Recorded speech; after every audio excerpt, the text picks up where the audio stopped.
sonho sérvio de obter o mar não vem.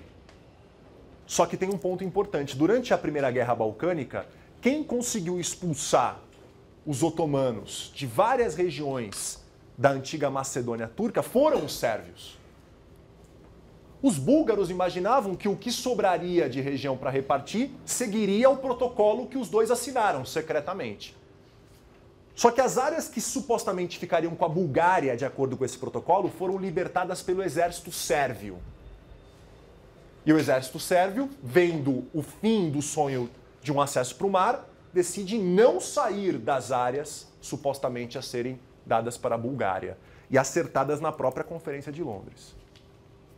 O resultado disso é que, a partir do momento em que fica claro que a Sérvia não desocuparia regiões que supostamente seriam dadas à Bulgária e que a Sérvia havia acordado num protocolo secreto que nós comentamos, a Bulgária decide, ou seja, mal termina a guerra contra os turcos, a Bulgária decide, na metade de 1912, atacar a Sérvia.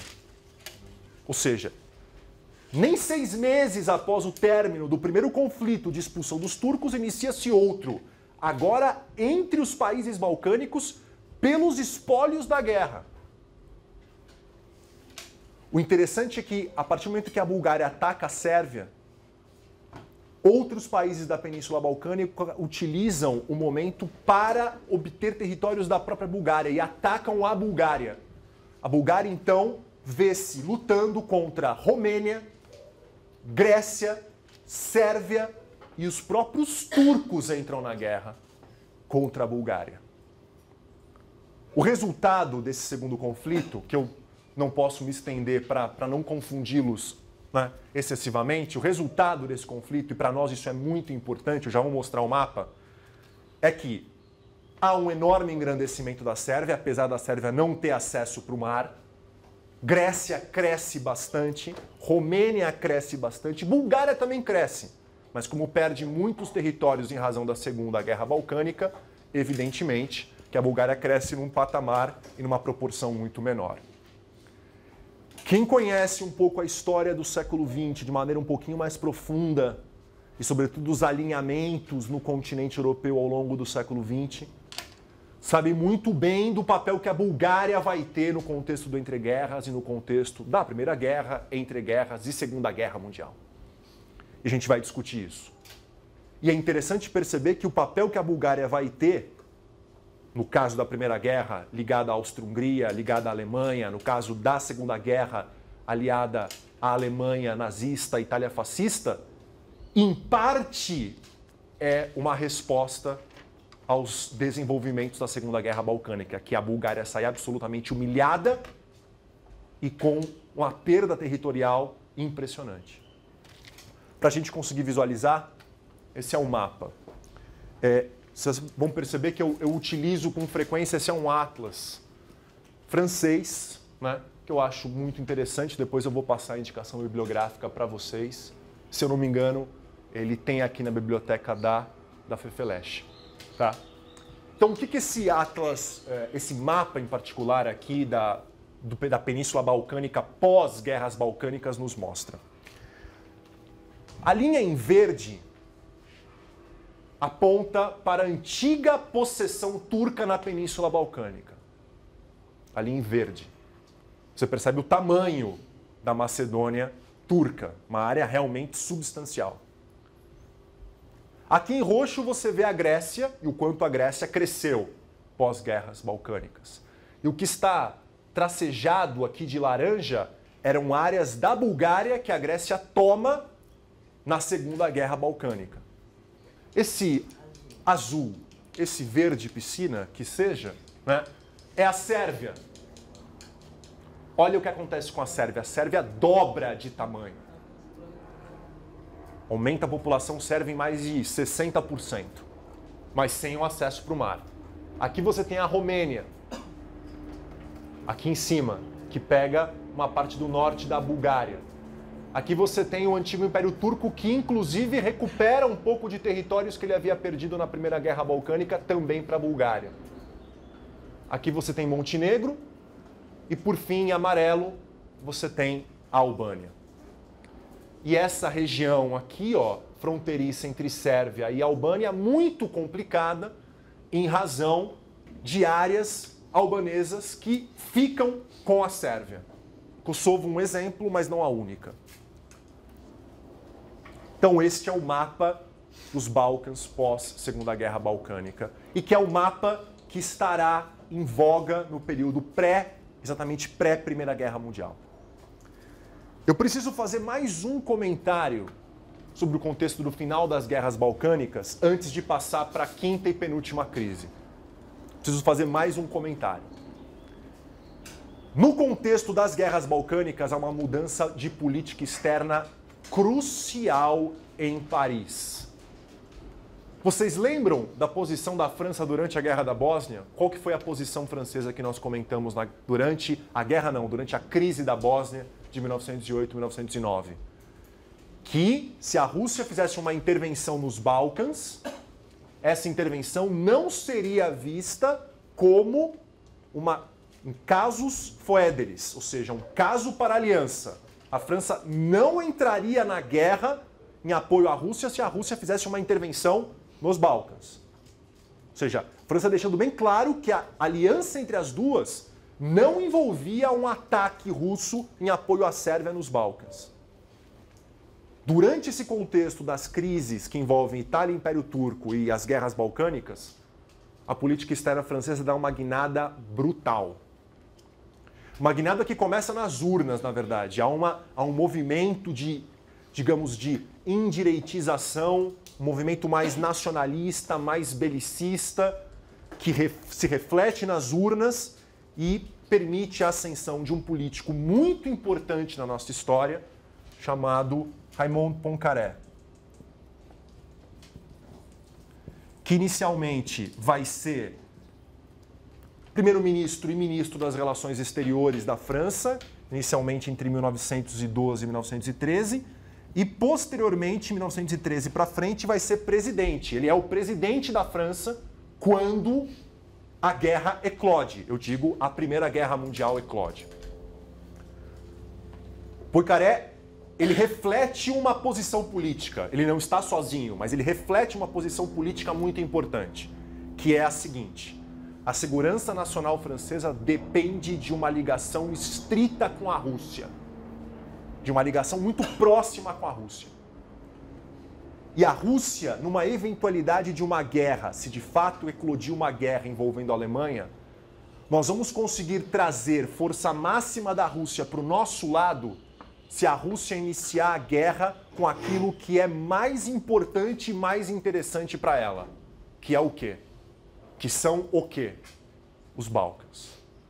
Então, o Poincaré, ele representa uma ala política importante que vai ganhando poder dentro da França, no sentido de balcanizar a aliança militar franco-russa, no entendimento de que essa balcanização é essencial para trazer a força máxima da Rússia caso uma guerra de fato eclodisse com a Alemanha. Então, durante as crises balcânicas, Paris comunica em vários momentos que se a Rússia considerar necessário intervir durante as guerras balcânicas, a França entraria no conflito em apoio. Óbvio, se a Rússia intervir, isso gerar uma intervenção da Áustria-Hungria. A França apoiaria a Rússia nesse sentido. Essa mudança de política externa francesa tem um impacto e tem um peso enorme na nossa história. Até aqui tudo bem? Estão vivos ainda? Vou fazer uma... Exatamente. Quinta e penúltima crise. Crise da Albânia. Essa crise é pouquíssimo discutida, pouquíssimo conhecida, né? Hoje há vários trabalhos que praticamente a colocam no esquecimento.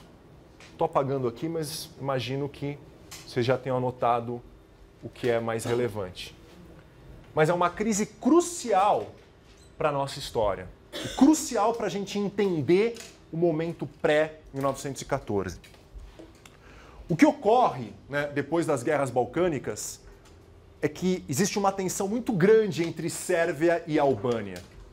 Pelo motivo que nós já discutimos, a Sérvia engloba áreas com maioria étnica albanesa.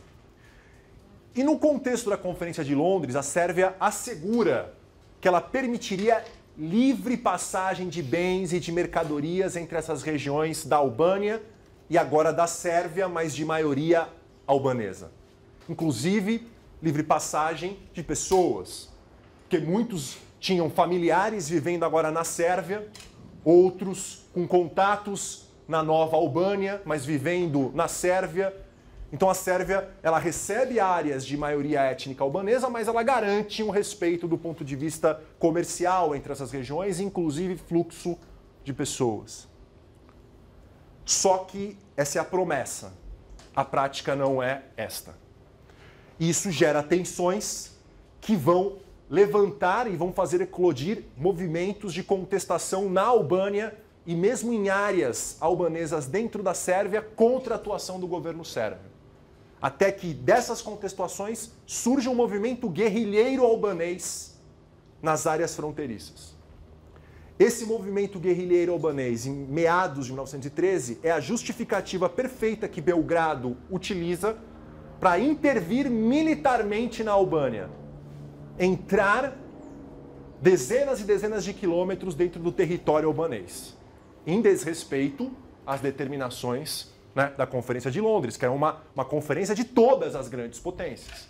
Um exemplo clássico de uma conferência do Concerto Europeu. A Áustria de imediato protesta. De imediato, a Áustria protesta a intervenção que a Sérvia faz na Albânia e demanda uma resposta dos demais membros do Concerto. Nós temos que deixar um recado muito claro para a Sérvia.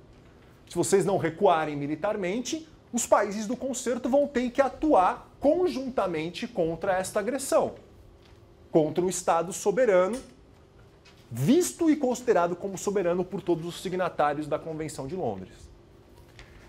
Inicialmente, pelo menos em termos verbais, a Sérvia aceita. Na prática, a intervenção continua. Na prática, a intervenção continua. A Áustria protesta mais uma vez para que o Concerto desse mais uma advertência para a Sérvia e que dessa vez a advertência fosse seguida por atos, não ficasse apenas em palavras. E nesse segundo momento, Rússia e França impedem com que a advertência seja apresentada à Sérvia. Ou seja, é a prova máxima para Viena que o Concerto Europeu está funcionando apenas na forma. Porque no momento em que acontece uma crise e esse concerto precisa de fato funcionar, ele não funciona. Depois de uma enorme discussão interna dentro do governo austro-húngaro, com alguns defendendo ações mais enérgicas contra a Sérvia, outros defendendo ações mais diplomáticas, o Partido da Guerra vence e no final, meados para o final de outubro, a Áustria-Hungria apresenta um ultimato à Sérvia.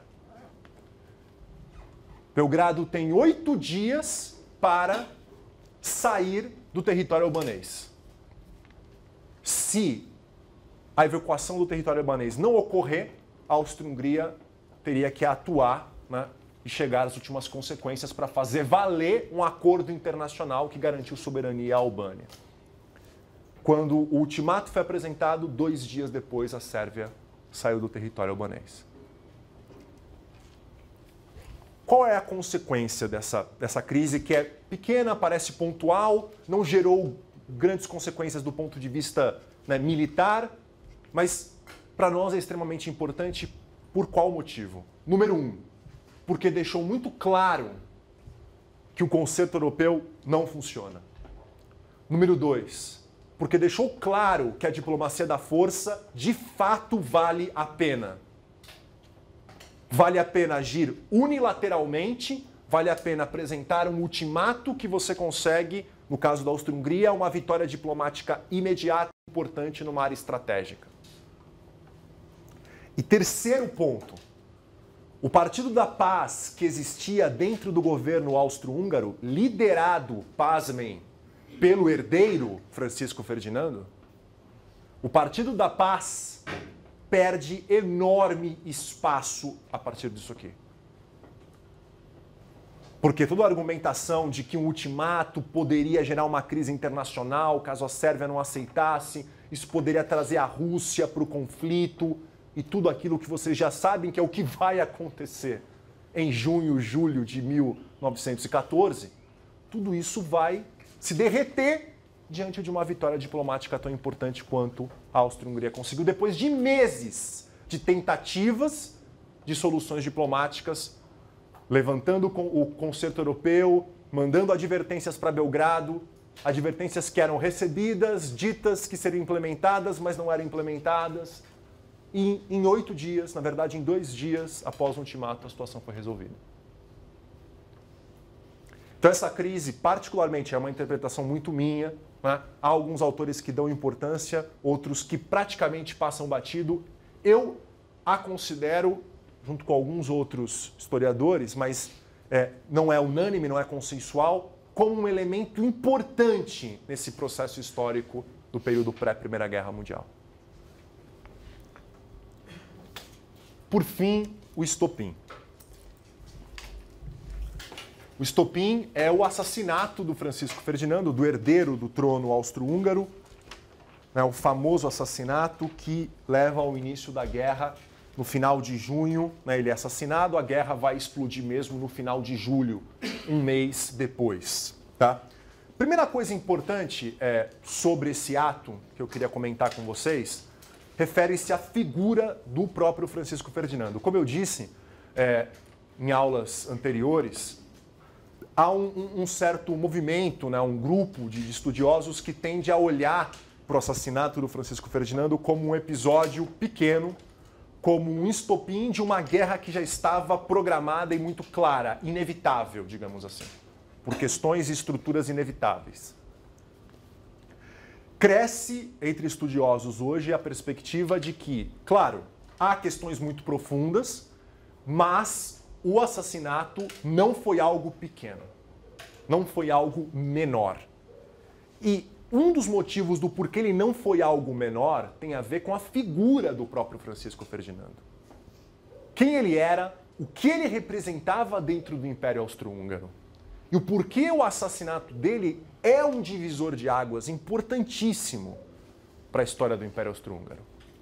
Eu já dei uma informação para vocês, mas eu vou complementá-la.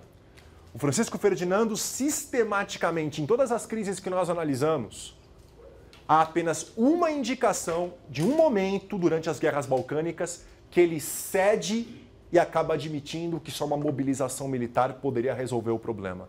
Ele é uma das figuras políticas que mais, de maneira sistemática, defende soluções diplomáticas para o problema balcânico.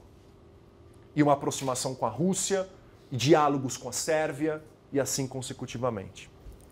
Então esse é um ponto muito importante. Ou seja, a figura que deixa de existir no final de junho de 1914 era não só o herdeiro de um trono cujo imperador já era idoso, hein? Franz Josef já era uma figura idosa. Possibilidade Franz Josef morrer em poucos anos e o Francisco Ferdinando assumir era ali iminente. Então, não só um herdeiro de um império, mas um herdeiro com uma perspectiva política muitíssimo diferente de outras figuras centrais do Império Austro-Húngaro no momento.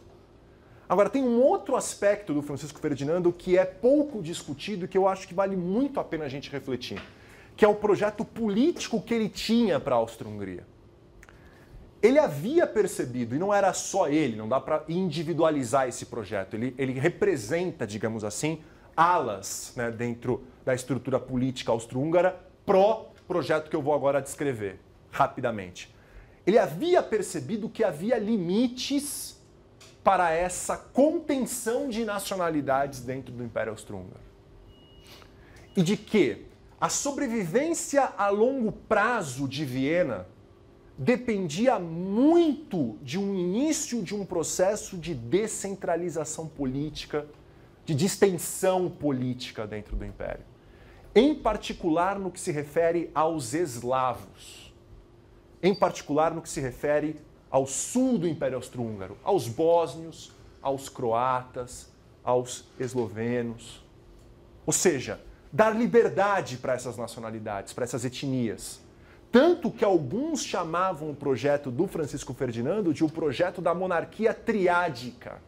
Não mais uma monarquia dual, no qual húngaros e austríacos seriam as nacionalidades proeminentes, mas uma monarquia triádica, no qual eslavos também teriam uma participação importante na constituição política desse império.